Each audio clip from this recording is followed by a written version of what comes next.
1 Samuel 18. Saul e Davi terminaram a sua conversa. Jonatas, filho de Saul, começou a sentir uma profunda amizade por Davi e veio amá-lo como a si mesmo. Daquele dia em diante, Saul levou Davi para sua casa e não deixou que voltasse para a casa de seu pai.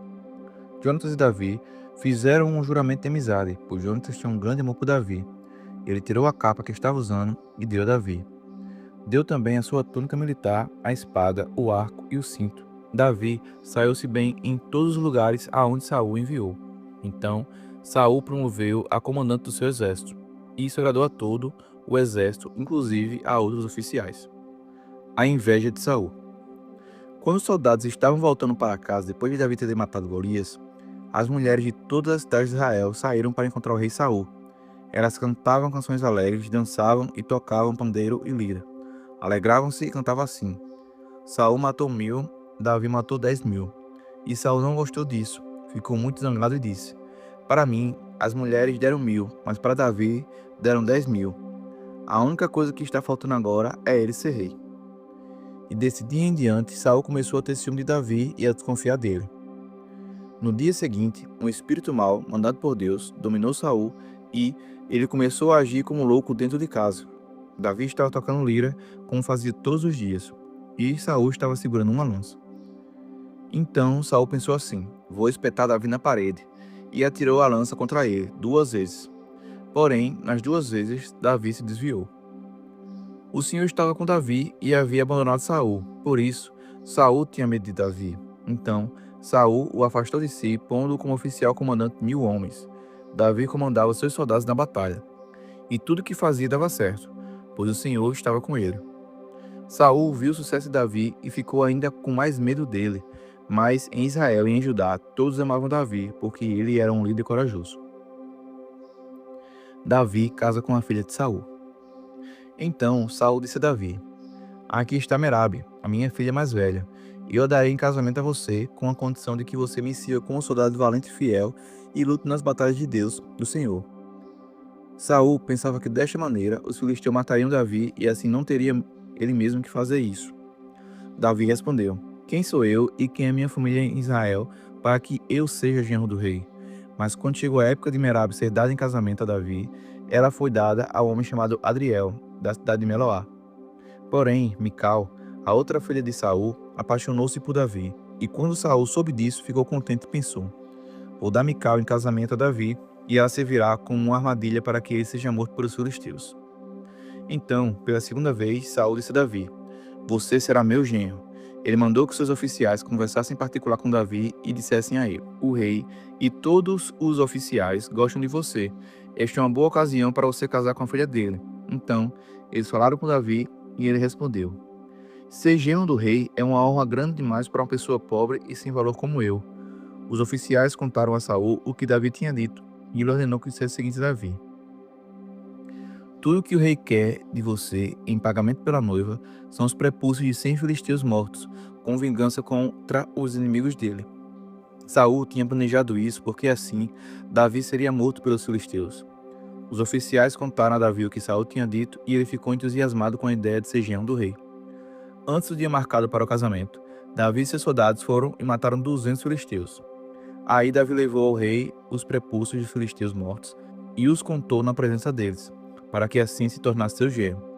Então Saul deu a sua filha Mical em casamento a Davi. Saul viu e reconheceu que o Senhor estava com Davi, e que a sua filha Mical o amava. Por isso ficou com mais medo ainda de Davi e pelo resto da sua vida foi seu inimigo.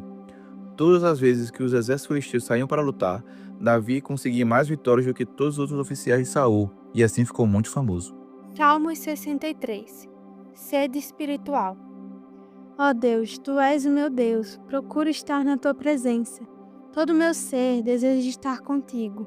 Eu tenho sede de Ti, como uma terra cansada, seca e sem água. Quero ver-Te no templo, quero ver como és poderoso e glorioso.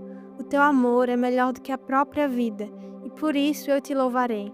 Enquanto viver, falarei da Tua bondade e levantarei as mãos a Ti em oração. As Tuas bênçãos são como alimentos gostosos. Elas me satisfazem e por isso canto alegremente canções de louvor a Ti. Quando estou deitado, eu lembro de Ti Penso em ti a noite toda, porque sempre me tens ajudado. Na sombra das tuas asas eu canto de alegria. A tua mão direita me segura bem firme, e eu me apego a ti. Porém, aqueles que me querem matar descerão para o mundo dos mortos. Eles serão mortos na batalha, e os corpos deles serão comidos pelos animais selvagens.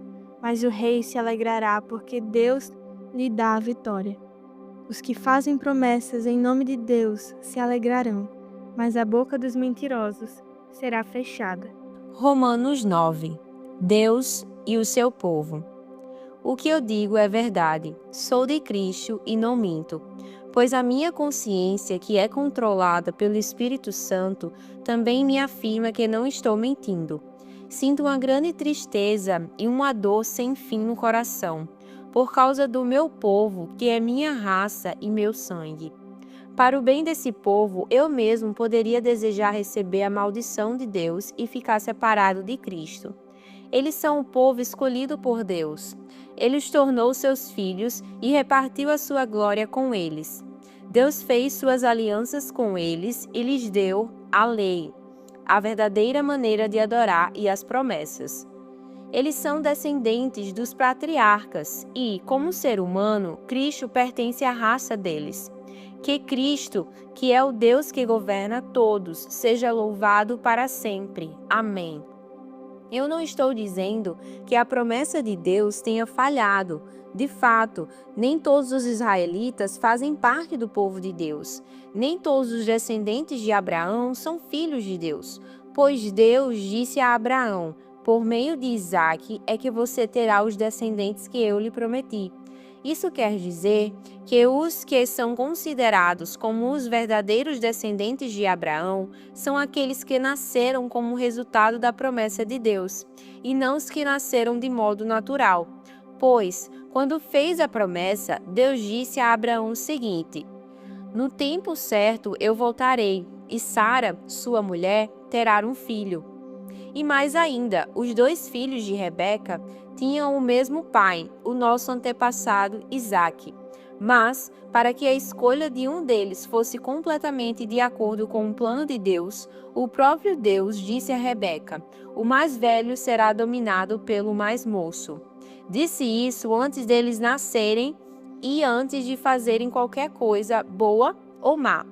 Assim ficou confirmado que é de acordo com o seu plano que Deus escolhe aqueles que Ele quer chamar, sem levar em conta o que eles tenham feito. Como dizem as Escrituras sagradas: eu escolhi Jacó, mas rejeitei Esaú. O que vamos dizer então? Que Deus é injusto? De modo nenhum, pois ele disse a Moisés: terei misericórdia de quem eu quiser, terei pena de quem eu desejar. Portanto, tudo isso depende não do que as pessoas querem ou fazem, mas somente da misericórdia de Deus.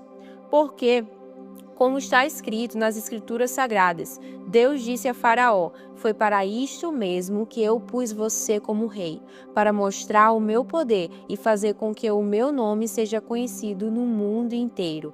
Portanto, Deus tem misericórdia de quem Ele quer e endurece o coração de quem Ele quer. A ira e a misericórdia de Deus.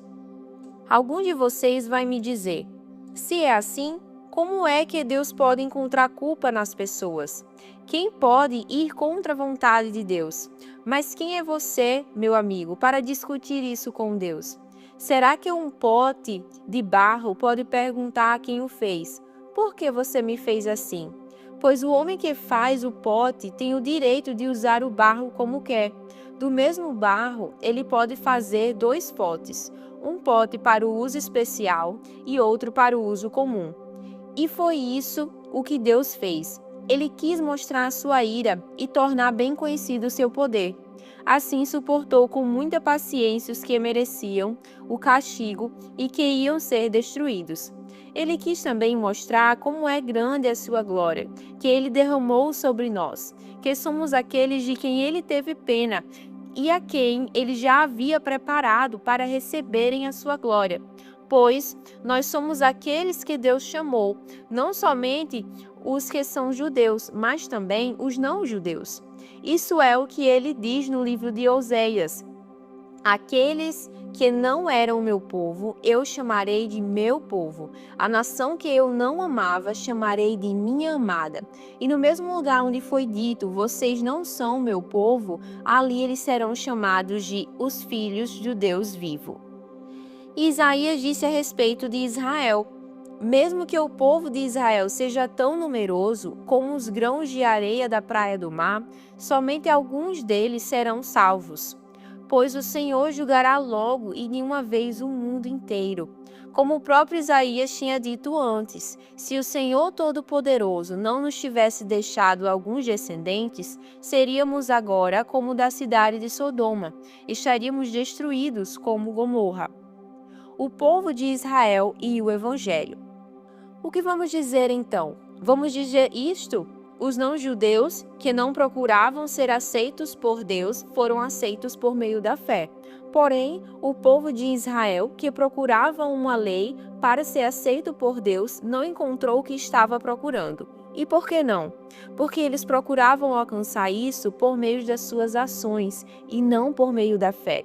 Eles tropeçaram na pedra de tropeço, como dizem as Escrituras Sagradas. Vejam, estou colocando em Sião uma pedra em que eles vão tropeçar, a rocha que vai fazê-los cair, mas quem crer nela não ficará desiludido.